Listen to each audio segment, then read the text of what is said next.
So that kind of is what we do. We have a whole bunch of platforms. We're starting to do enough where we are actually having a platform for every like CPU that we care about, because we don't carry every CPU from Intel and AMD. We only carry the ones that really make sense. So I think at this point we're up to like about a dozen test platforms, and that just makes it really easy, because if we want to test like a new version of Premiere on a wide range of CPUs, we just kind of hit go on all of them, and because we've developed a whole bunch of internal benchmarks that we're actually making available to the public to even run. And so we just run each one of those benchmarks. We've got a whole bunch of automation utilities that we've built in-house and all that, but that just makes it easier for us.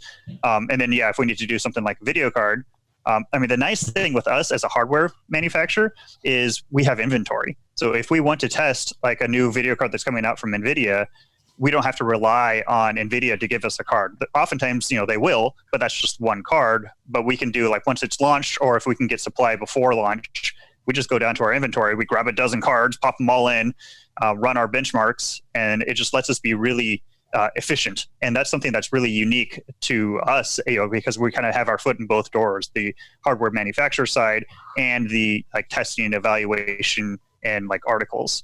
And that just, it helps us be really efficient. So you guys go ahead. Oh, sorry. So I think what's kind of interesting is how that's kind of evolving right now, though, and how that process is changing. Because with what Matt was talking about, those public benchmarks, now people are running those benchmarks themselves, and that data is being uploaded back to a single source where we can now look at, okay, not just the hardware that we have access to, but everyone else's hardware that they have, so we can kind of crowdsource all this information. Yeah, that's a very new thing for us. It's on our website. It's not like in our site navigation, so it's a little bit harder to find at the moment because it's kind of early. But yeah, I think we've already had about 1,000 user submitted benchmarks results using our Adobe benchmark suite, and like that's a lot of data that we can now work with. And like if we wanted to know how this new CPU from Intel compares to systems that were 5, 6, 7 years ago, we don't have to do that testing on those old systems anymore. We can just look through and be like, okay, well, who knows kind of what those systems have in them, what people have configured as far as like maybe overclocks or whatever, but it's close enough for what those kind of comparisons we can make. And the more we get people to start using these benchmarks, the more that kind of data we have, to the point that we can even start looking at like, well, okay, NVIDIA launched a new driver version. Did that change anything?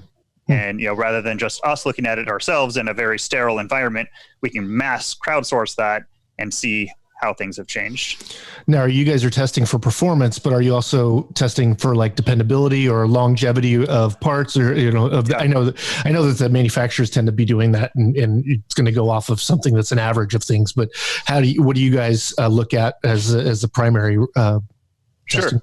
Yeah, so that's the other thing that's really interesting for us, because if we were just doing this like hardware analysis and publishing articles, looking at performance data, like we use that part for a week, and if that was it, well, like you can't really pull performance or reliability data from that. Even if like we had a part that failed on us, was that just a one-off? Is that an indication that it is really like a bad part?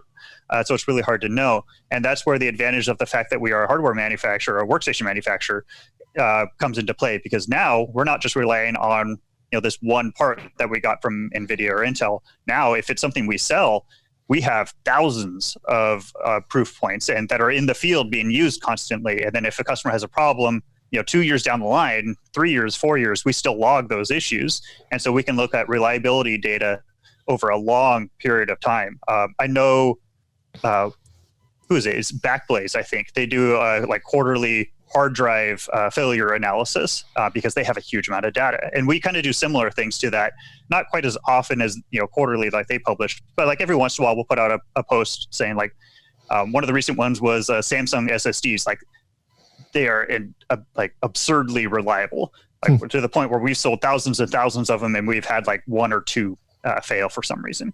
And at that point, like the reliability is insane. So we want to, put out a post saying like, these are really, really good. We have no idea how all these other brands are that we don't carry, but we know that Samsung is absolutely, nuts. And we use that also even more internally, looking at like different brands of video cards, like there's EVGA, Asus, Gigabyte, all these different brands. And we use that to kind of in our own workstations, try to decide which brand we want to primarily use. We can't always rely on just one brand because of supply, but then at least it lets us prioritize which brands we want to carry.